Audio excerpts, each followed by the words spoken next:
Hello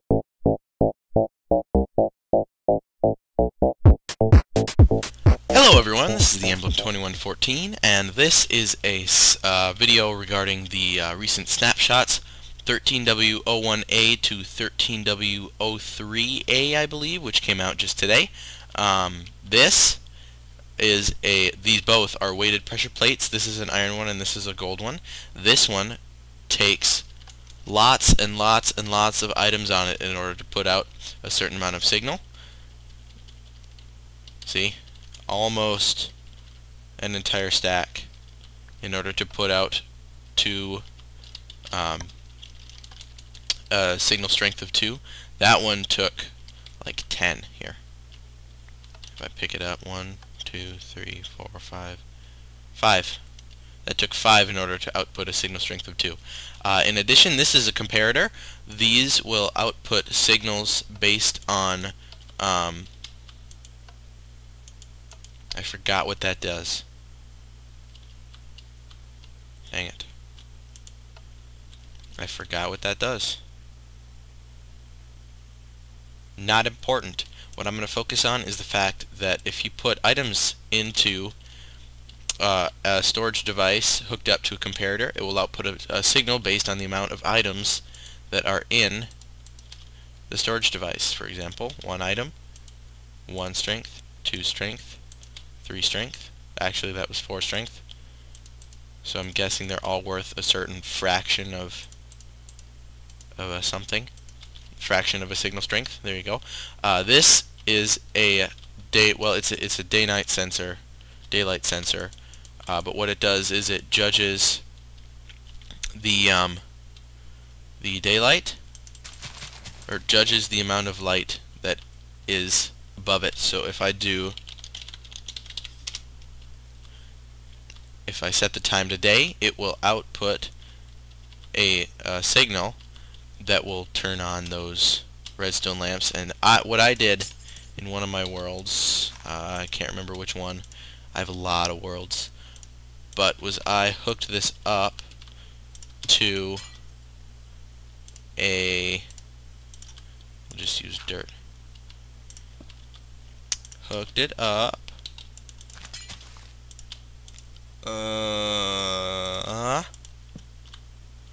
to an inverter, so that when it's day, the lights will not be on, and when it's night, or when Minecraft decides that it's night, when the day-night settings are not exact, the lights will turn on. This is a TNT minecart. They are activated by these activator rails. This is crafted the same way as a furnace minecart with TNT above a minecart. But when these are powered, they will have a signal there, and if a TNT minecart goes over it, it will activate the TNT and explode it. This is a block of redstone. These are essentially movable redstone signals. So they can be moved by sticky pistons in order to create a mobile redstone torch, essentially. This is a hopper. These are very, very big.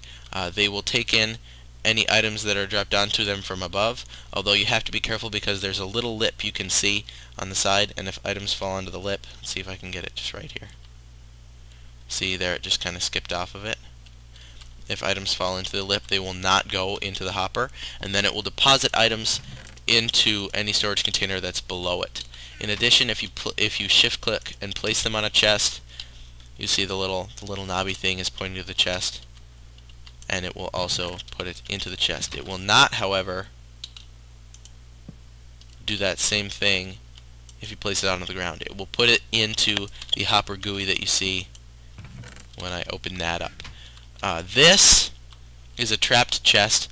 You can tell it apart from a normal chest by that little thing around the chest lock is more reddish than this is a normal chest. This is a trap chest. This is just a dispenser filled with some arrows. This is what's called a dropper that's filled with arrows. The difference between a dispenser and a dropper is that a dispenser, when dispensing arrows, will shoot them. That goes for arrows, eggs, and splash potions, I think. While a dropper will drop the item out instead of shooting it. And what I just recently watched a video by Sethbling. I won't link to him in the description because pretty much everyone knows who he is, and he has a website. You can see that at www.sethbling.com for all of his videos, his world downloads, and his MC Edit filter downloads, which he also does showcases on in his videos on his channel, which is just Sethbling. But what he thought of, but what I'm going to use this for, is if you put a trapped chest in front of a dropper, the dropper will actually put an item into the chest every time you open it.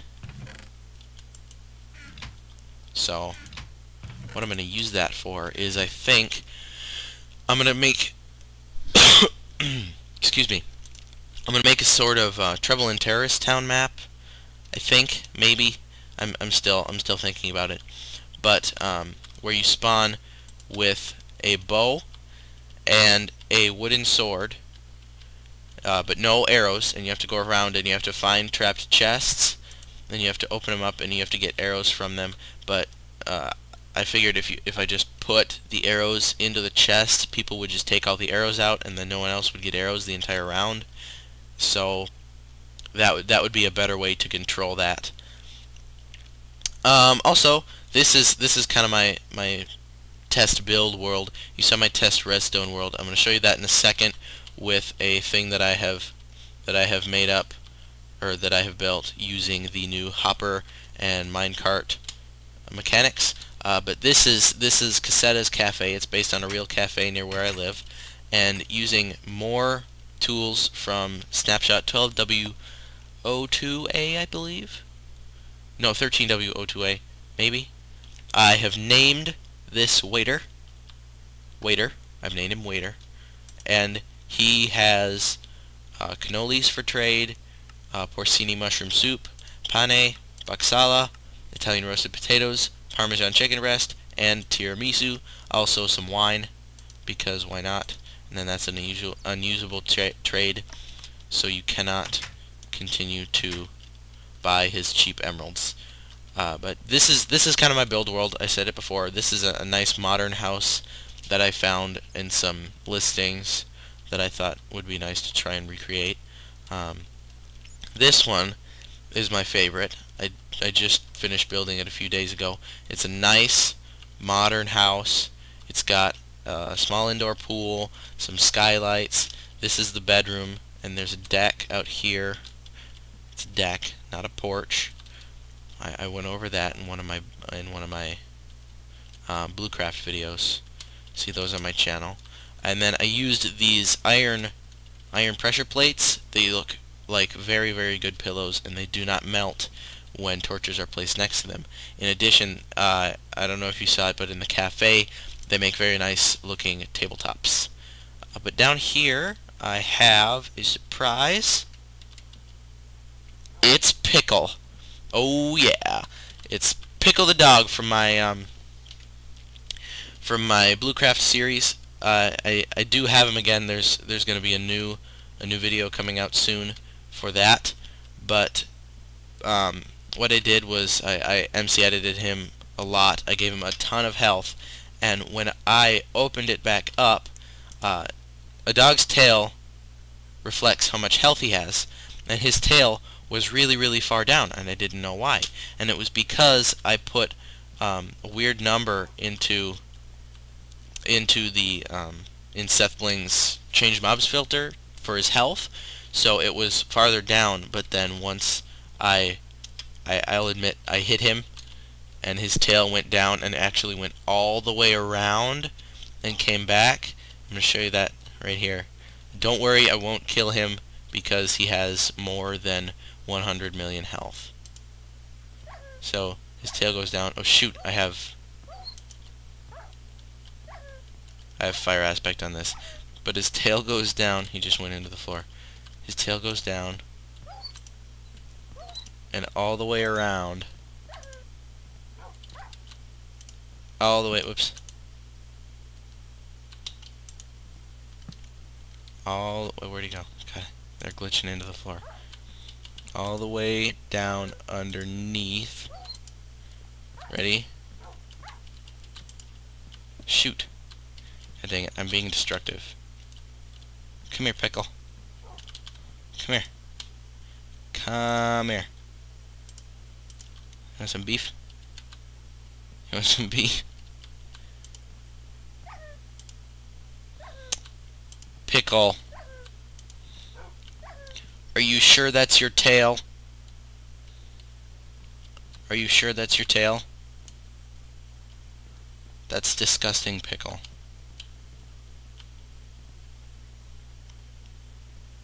I'm sorry. I'll change it. I'm sorry, Pickle. I'm sorry. Is it gone? Is it gone? No, it's even worse. Oh wait, no it's not. Come here. Come here. I'm sorry, Pickle. I have to hit you so it doesn't look like you're being inappropriate. Come on. Come here. Come here. Don't glitch into the floor. Come over here. Come get some beef. Come here, Pickle. I have a sword now. Oops. I'm such a horrible pet owner. All for the love of Minecraft. And yes, I did make there be a house owner. His name is Armani. He's dressed in green, and he has custom traits. Because why not? Yes, it's kind of a stupid name. This drives me crazy. Okay, so look at the way this door opens. Okay, the texture matches, right? Sit down.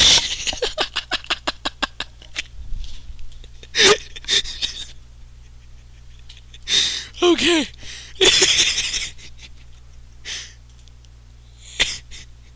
Okay, that was really stupid. But the door texture. Look at that. That's a glitch in the texture, and it makes me really, really angry. I always go like this, and I don't know. But it's inconvenient, and it makes me frustrated. Stay there, Pickle, you inappropriate little turd. But I'm sorry about that. I'm gonna head over to my redstone world, and I will see you in a second. Alright, here I am in my redstone world. There are lots and lots and lots of things in here. I don't think I've posted a video about any of this recently, but here I've made a contraption using mechanics from the most recent snapshot. If you put blocks of redstone underneath powered rails, it will power the rails just like a redstone torch would, but you can't put powered rails above a redstone torch. I used quartz blocks were added. They spawn in the nether with quartz ore, nether quartz ore. Then when you mine them, you get a I can't recall if it was one or if it was a few, because it I went into the nether and it spawned a lot. My nether portal is funky. I don't know why it got destroyed. Here, I'll go into the nether quick and I'll show you how much nether quartz spawns. It's kind of ridiculous. See, there's some up there, some up there. Oh, this is where I was. Yeah, this is the same place my portal was, but there was nether quartz there. There was nether quartz there. There was nether quartz up right there. There's another quartz right there. There's another quartz right there. There was some right there. There's some right there. There was some down under there. There was some right... where was it? Right there. Like right down over there. There's some right there. There's some right... there's some... yep, there's some right there. So there's lots and lots of nether quartz. So I'm gonna go and I'm gonna do a little test quick.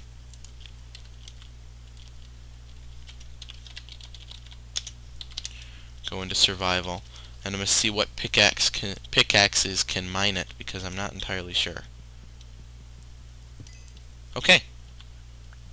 Wood pickaxes can mine it, as can stone, as can iron, and as can diamond. They only drop 1 nether quartz each time you mine it, and they also give you XP just like any other ore except for gold and iron.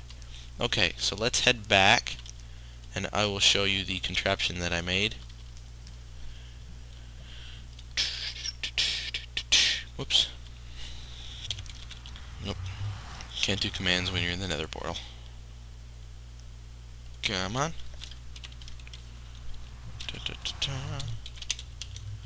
Alright. So, where are we? What the heck? That was weird. But in a previous video I showed you stuff using the hoppers as a piping system. If you line them all up facing into each other and drop items into them, they will all go into a central chest.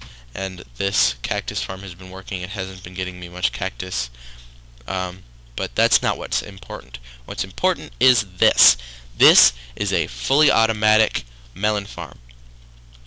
How it works is there's a video about it. I will link to the description. I will link to it in the description by someone.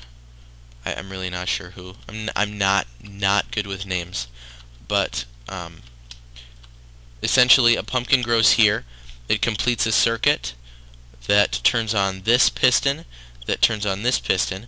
But what I did was I put in a failsafe mechanism, because obviously when the melon grows and is broken, it gets pushed down. Well, it doesn't get pushed down. It gets broken by this piston, and the melon pieces just kind of scatter everywhere. So that means some of them might go down here, some of them might go over here, some of them might land here, and some of them might land over on the other side. But what I did was I hooked up this piston as a failsafe for when the melon grows. Let me demonstrate that to you right now. Here's a melon. So when the melon grows, it still completes the circuit, but it also, well, it completes the circuit, pushes that piston out, which breaks the melon. But what it also does, see right there was an example of a melon getting stuck even with this failsafe, and I caught that one that time. But this piston not only completes the circuit for this piston, but it completes this circuit, which sends a pulse down here, which is usually, or it's always on and pushing this piston out. That's the dirt block that the melon grows on, and when that circuit is completed by this piston, it sends a signal here that will turn this redstone torch on, which will turn this redstone torch off, which will then power this one, or it will, wait, what? I'm confused. I'm losing at my own redstone work. Hold on. It's late at night, I'm sorry guys. Okay, I see what's going on. So this is providing power to both this block when it gets powered and to the melon to power the piston. So what I did was I hooked up this to turn this off, which in turn is turning this off. It's glowstone, so it sends a signal to the top and bottom ones when redstone is faced into it. So that means that this torch will turn off, turning this redstone off, turning this piston off, and pulling this block back and letting whatever melons are still there fall. So I have that set up. You just heard one go. I have that set up. It's fully automatic, and melon is dropping constantly because this is almost, no, it's not up to the height limit. It's nearly up to the height limit. But melon is falling almost constantly. It's better when my view distance is farther and I'm rendering the stuff. But what it's doing, what is that doing? This piston failed to Whoops. Let's go this way, Mr. Cart. That piston failed to work correctly, and I don't know why. But what this does, come on, really? You're gonna do this to me now?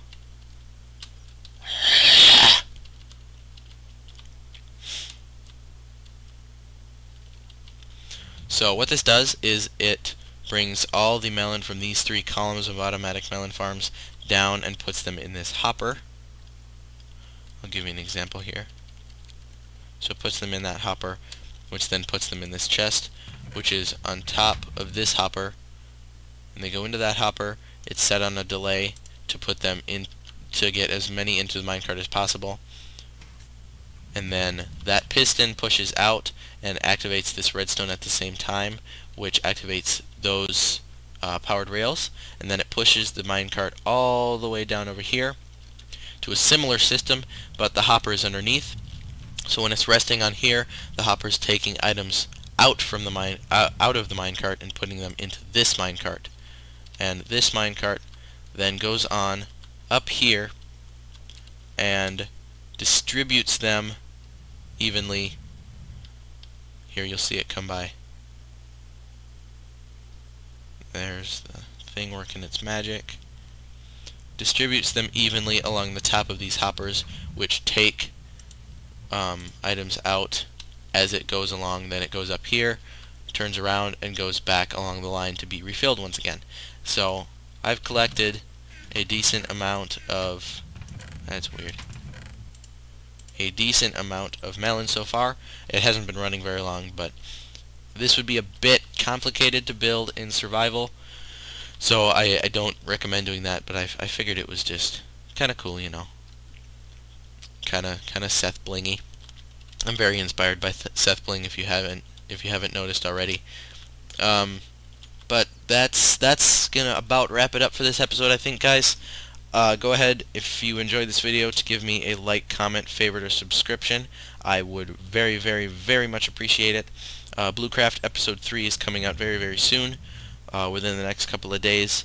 I'm going to be pretty busy for the next week or so, working on a speech that I have to write, so probably not any videos for, I'd say, a good week and a half or so.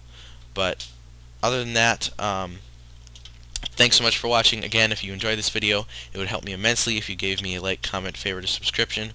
Don't forget to check out Sethbling's channel. Don't forget to check out Bluecraft. I'll link to their channel in the description box below. They have a bunch of great YouTubers also. Shout out to, let's see, Tyler Liar, SKBet, Icebox, XX_J_XX.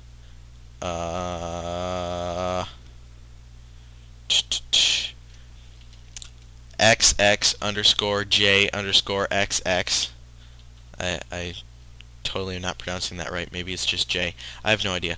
But either way, thanks so much for watching, and I will see you next time. Adios.